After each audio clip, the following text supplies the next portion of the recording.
now I would like to introduce Idoia, who is going to give us the second lecture today, and just also then maybe to briefly introduce her.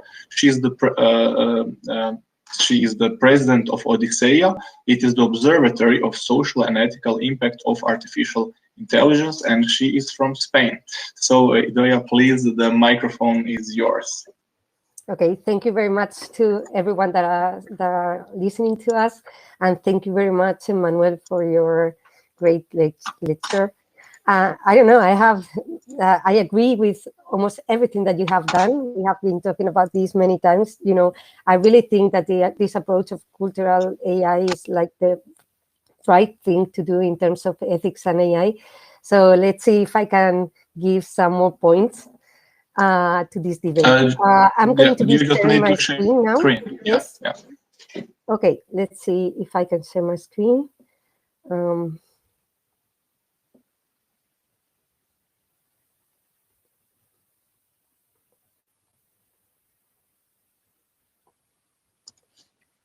Can you see my screen? Yeah, we can see the presentation right now. So it's okay. Okay, great. Thank you.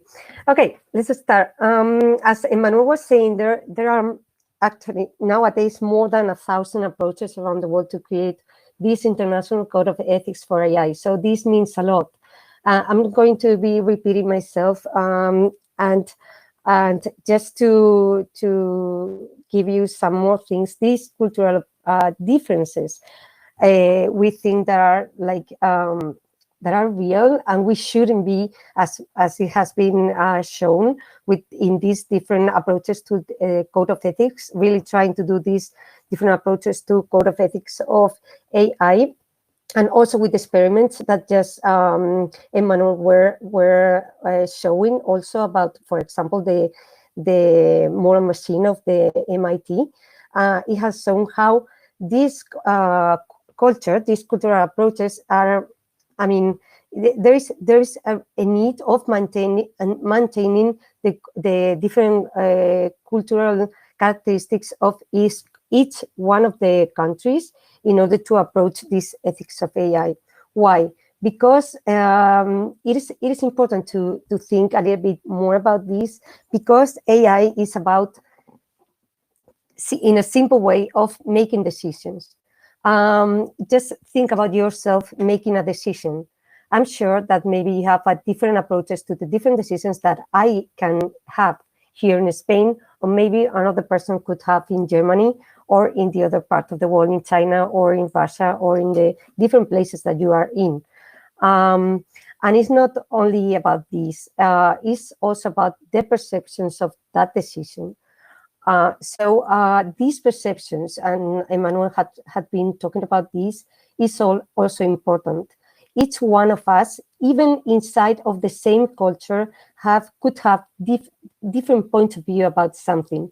I'm just talking not about just culture, but inside of one specific country or culture, we could have different points of view about one specific thing. Why? Because different elements that also Emmanuel have been talking about this, that are very important. First of all, the family. The family in which you have been raised is very important and really influence our perception of reality. And also our close friends, most of the times also influence our perception of reality. That means that my perception is right and yours could be wrong? No. Okay? This is, I also say this in class, in my international classes, because it's very important to respect the other's perceptions, the other's comments, because you don't know in which family this person, or the context of this specific person. And it's very important to take this into account in order to have any opinion about something.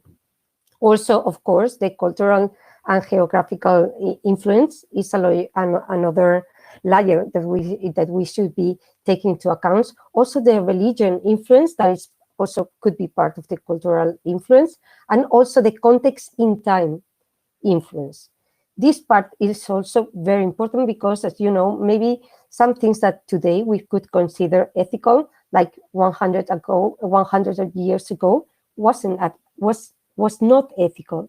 So I think is also, but that is a personal opinion, is like also wrong to try to look with our eyes things that had happened like 200 years ago and say, okay, I don't know how these people could think this way, because really the context in time really influence our perception of reality. So it's everything about these perceptions.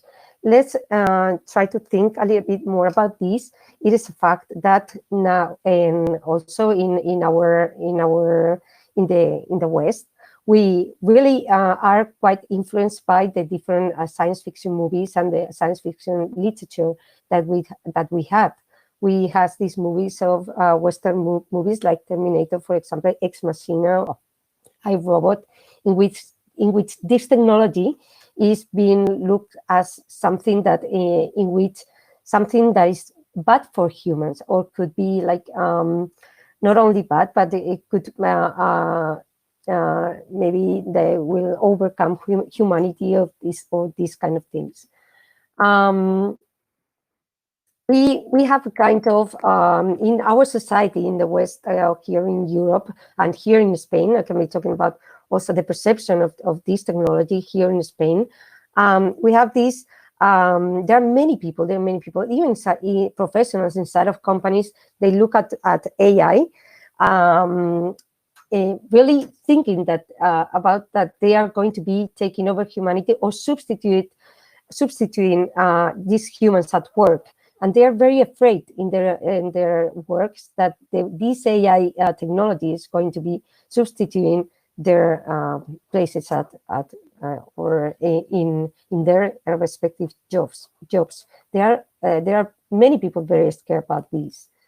And then it is interesting to look to this literature and science fiction movies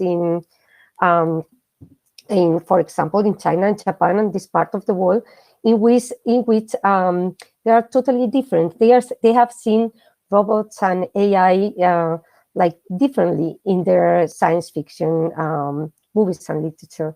They really think about them as something that could really give them something good, that could help them in their task, and could maybe be supporting their demographical problem, and they are going to be really helping them in the different nowadays more than they can help us.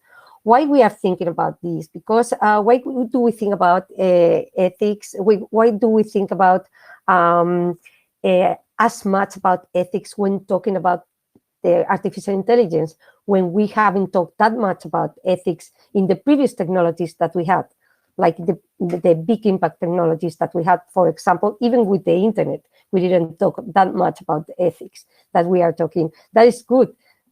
In what way? Because in some way, because it's good to talk about ethics. And really, artificial intelligence had really raised these talks about ethics that I have ever, since a moment of since I am living, that we have been talking that much about ethics. I think this is good. This is good. Why are we talking about ethics? Okay, that much. Okay, from one part we have these producers from science fiction and these things that we have in our head, and then another thing that is that AI has a lot to do with making decisions. And when humans make decisions, we normally have that context of ethics. So we decide if one thing that we do, because it could consider good or wrong for when we apply that specific decision.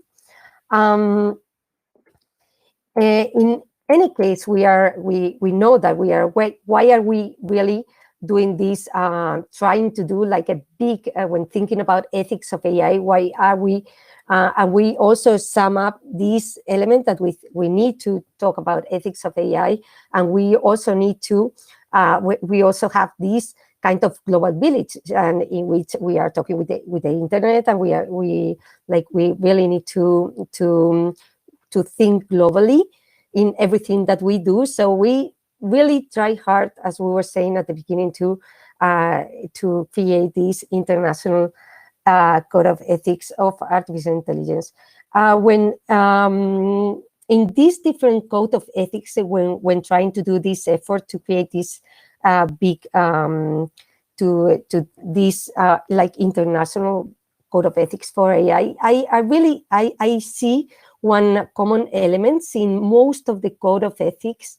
I differ a little bit with Emmanuel in this point, because I see some main elements, some of the elements that could be common for this code of ethics, this international code of ethics for AI. Some of them are the explainability, and AI systems need to be explainable. Okay, I think this is something that it is common for every one of them, because if it's not explainable, you are not able to understand how that decision has been made. So, and it's important if we want to apply AI to the different products and services. So this is important. And I think this is a kind of common element for every one of them. Another one is that is inside this explainability is fairness, or another one, transparency. If we want it explainable, so it needs to be transparent the way the machine has been taken that decision. Also reliable and safety. And then we have another one that is inclusiveness, of course, and accountability, of course. And then we have another thing, which is privacy and security. But I think that the key is not that we have these very good words you can see in this screen, but the perception. The problem is the perception of these words, the perceptions that each one of us in the different countries has, for example, about privacy. I think that is the great problem, because I'm sure that the people that are listening to this talk has, almost all of you have like different perceptions about what privacy is for every one of you. Anyway, I really think that we should. There are another thing that is like very important, and I think is common for every one of us, is this one. We really should keep the human as a center in this technology. This is another key that I think that we all share, that it is important to keep this as the human as a center, and just see these AI systems as a tool to augment the human capacities.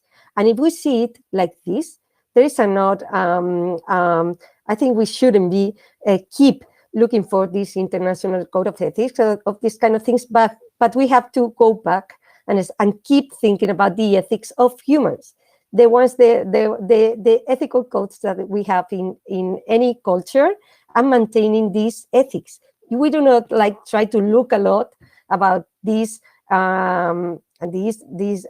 need of creating like an international code of ethics for AI, because the code of ethics will be for humans and not for AI. The thing is that they will be the human, the one that will be taking the last decision when they implement, and just use the AI to help the decisions of the humans.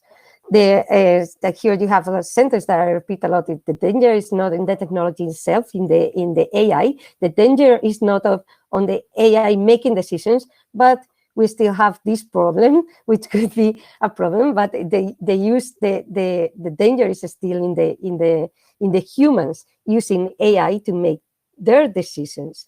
Okay, in this, I really think that AI can help us a lot, because sometimes we have like producers, that unconscious producers in our head, I mean the humans, and maybe these AI systems could help us to see another point of view, and to give, so these AI systems could give us another point of view that could be very useful for humans to finally make the humans our decision.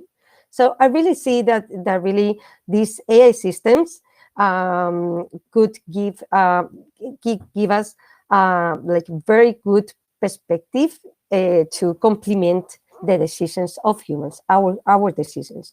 Just to give you to give different perspectives on this, and to keep talking about the European point of view and the, for example, the Chinese point of view in this, in terms of regulation and in terms of normative towards the AI.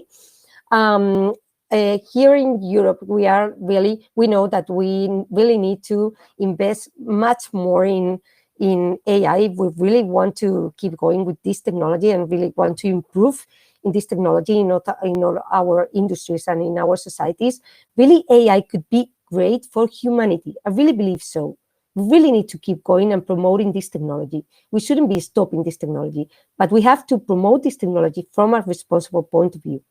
Okay, so in this white paper of the European Commission on Artificial Intelligence that it was released last year, they in Europe they know that they have to promote different things: the excellence and the trust. This is the difference between the West point of view and the other. For example, the Chinese one. We are like in Europe, very like always talking about regulation. We want to prevent the risk of also this technology. In terms of excellence, we are increasing, of course, the investment on AI, and we are retaining and promoting researchers and experts in sectors, because there are many of them that are going to another countries that really believe and that do not have that lots of rules and regulation on technology. And also, we want to promote in Europe skill development and creation of an European Center of Excellence. And then we have the other part of trust. And in this part, I really would like to I think is I agree with them in one thing. They really are looking for regulations, not in the technology itself. Okay, the problem is not the technology itself, and they have really, I think they are right in that. So they are going to be regulating just high risk applications, as for example in health, in some specific sectors, like for example in sensible sectors like health, transport, public administration, the legal part, and summing this with high risk case of use, for example facial recognition. So they will make the regulation for that. So just take into account these sensible sectors plus the specific high risk case of use, for example, facial recognition, or for example, the autonomy of these the AI systems. So and they will leave the low risk applications without regulation. So that is I think is like the key, not regulate the technology itself, but just specific cases of use.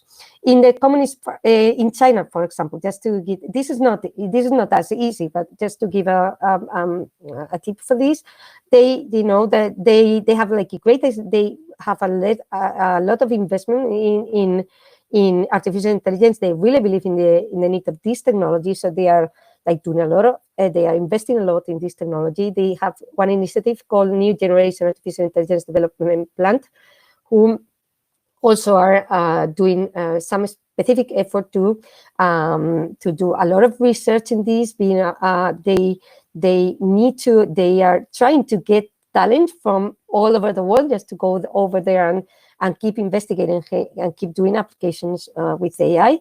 And also they have some retainment programs for talent, and they really want to have a AI industry that we are global leaders in this field. So anyway, but they have like a specific, a different perspectives of different perceptions of AI, for example, in terms of privacy. That means that what they are doing in China is good or bad. Depends on, I know many people from China that really thinks that if they keep doing this kind of surveillance in some, for example, here you can see in the pictures, the facial recognition thing, they feel more secure doing it like that. So they they have been in this world with their culture. Do not, I'm generalizing. Okay, I don't like to generalize in terms of AI ethics, but I do it just in this time, just to tell you that they might have different perception of what privacy is for them, and this a kind of surveillance may help them to be safer in some way and do not have that perception of privacy that we have in the West. So we shouldn't be just judging this because of that. So just very quickly to keep going. I think in the next years we are going to see like very much we are going to be living with this AI in almost everything in our daily life. Our future would be with these machines, and this robots AI interaction is going to be like our daily life. So we need to start knowing how to live with this AI as a complement. It doesn't mean that they are going to. I mean, this AI system, this technology is going to be changing our life. I'm sure of it, and at all. But we need to start knowing how to live with these machines. This era will be most probably this next last year or last year ago. We were started to hear how we had entered the era of the voice, that we are going to be communicating, and with this, plus the development of the natural language in the machine, we are going to be like asking these AI assistants, these speaker assistants, with interacting much more by voice with these machines. And in this interaction, is going to be very important to take into account these different cultures. Here you have one specific example of Alice or Alisa versus Google Google Assistant, in which you can see the different perceptions of things, or different perspectives. Yet in this experiment, they ask the Google Assistants, "I feel sad. I wish I had arms," and "I feel sad." And the Alice answer, "I wish I had arms so I could give you a hug." And Alisa, after the same questions, answer, "I feel sad." After the same question, it answer, "Nobody promised life would be easy." So it's just to take into account that it's not the same for people in one specific country to approach the same question, and for people in Russia it is great. If they have this question, if you talk with this Alisa, you can see how it is not too sweet as, for example, Google Assistant or Alexa here, that it could be a little bit more sweet. And for that is like, and someone is right and the other one is wrong? No, at all. I think it is very important to have into account this cultural perspective when you use this kind of assistance. So, but it's not only a technical problem or something that is just a technical point of view. There is a technical problem, but there is also, just to make it, just to finish, I would say something. I really think that it's very important to make a specific effort in the education of society, in the education of people, just to transmit that this, how to interact, this thing that I was saying of the interaction with the machines, how people, the regular people, I'm talking about anybody, young people, old people, everybody should be knowing a little bit more and creating a much more strong criteria and personality in order to know that these machines that are going to be living with, they are not just the ones that have the final decisions for these, and they are they are the ones that would be taking finally the decision, any decision in their lives, and to see, and we should transmit through this education this sense of this sense of having this AI as a tool, just to augment our capacities. Thank you very much for everything.